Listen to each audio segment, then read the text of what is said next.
से। तो विभीषण आया ना, विभीषण आया और विभीषण ने जब रावण से की विजय की घोषणा हुई और विभीषण को लंका का राजा बनाया, राम वापिस आए बहुत दिन बाद।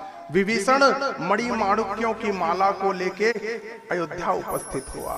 ध्यान से सुनिएगा, जब अयोध्या में विभीषण आए तो हनुमान जी साथ में बैठे थे, राम लक्ष्मण सीता भरत सबके सब एक साथ उस सभा में बैठे थे। उसी समय किसी ने कहा कि लंकापति विभीषण का आगमन हो रहा है। राम बड़े प्रसन्न हो गए, वाह वाह वाह वाह वाह वाह, इतने दिनों बाद विभीषण आज आ रहा है। उसी समय विभीषण सामने के दरवाजे से आया और उसके हाथ में एक स्वर्ण का पात्र था, स्वर्ण की थाली उसने पकड़ के रखी हुई थी। बड़े उत्साह के साथ, बड़े अदब के साथ वो विभीषण उस सभा में आ रहा था। सब चौंक गए कि विभीषण के हाथ में क्या है। उस थाली के ऊपर एक मखमली कपड़ा बिछा हुआ था। ध्यान से सुनिएगा, जब हनुमान ने देखा कि विभीषण इतने उत्साह के साथ आ रहे हैं और उनके हाथ में कुछ है, पता नहीं क्या लेके आ रहे हैं। उसी समय राम के समक्ष आके विभीषण ने उस कपड़े को हटाया तो उसमें मणि माणिक के सुंदर सुंदर स्फटिक, बैदरूम में स्फाटक स्फटिक मणि भी मूर्तिमान, बड़े बड़े सुंदर पत्थरों की मूर्ति की स्फटिक की स्वर्ण रत्न जड़ित अच्छे अच्छे पत्थरों की उसमें एक माला था। तो उस माला को जब देखा ना तो हनुमान जी को बड़ा प्रसन्नता मिली। यार ये ऐसा चमकता, उसकी चमक ऐसे लगती जैसे सूर्य की आभा, एक एक मणियों के ऊपर सूर्य को व्यवस्थित कर दिया गया हो। राम भगवान भी देखे, चौंक गए, यार ये तुमको मिला कहां से।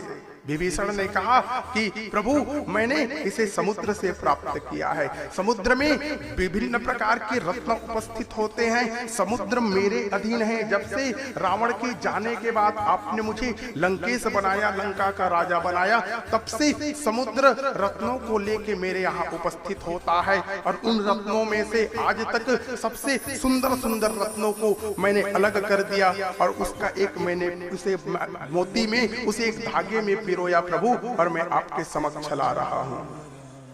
भगवान राम बड़े प्रसन्न हो गए, वाह वाह वाह वाह वाह। लेकिन ना हनुमान जी ने कहा ये पत्थर तो है, मूर्ख पाषाण खंडेषु रत्न संज्ञा प्रदीयते, मूर्खेषु मूर्ख पाषाण खंडेषु रत्न संज्ञा प्रदीयते।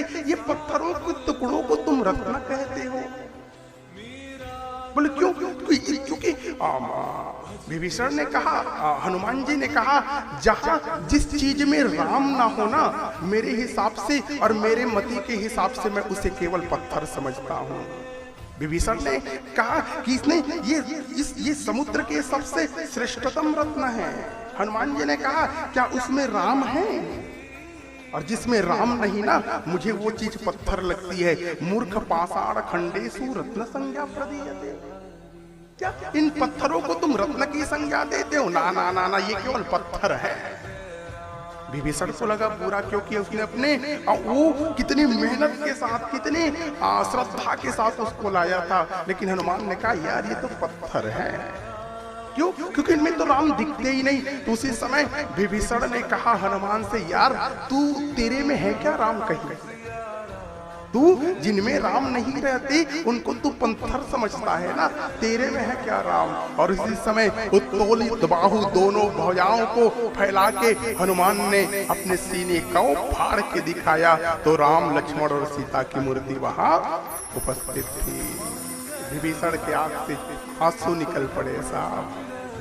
और विभीषण ने कहा कि हनुमान, जब तक ये धराधाम रहेगा ना, और जहां सेवा की बात होगी, जहां भक्तों की बात होगी, वहां ना सबसे श्रेष्ठ और सबसे उच्च शिखर पर तुझे याद किया जाएगा।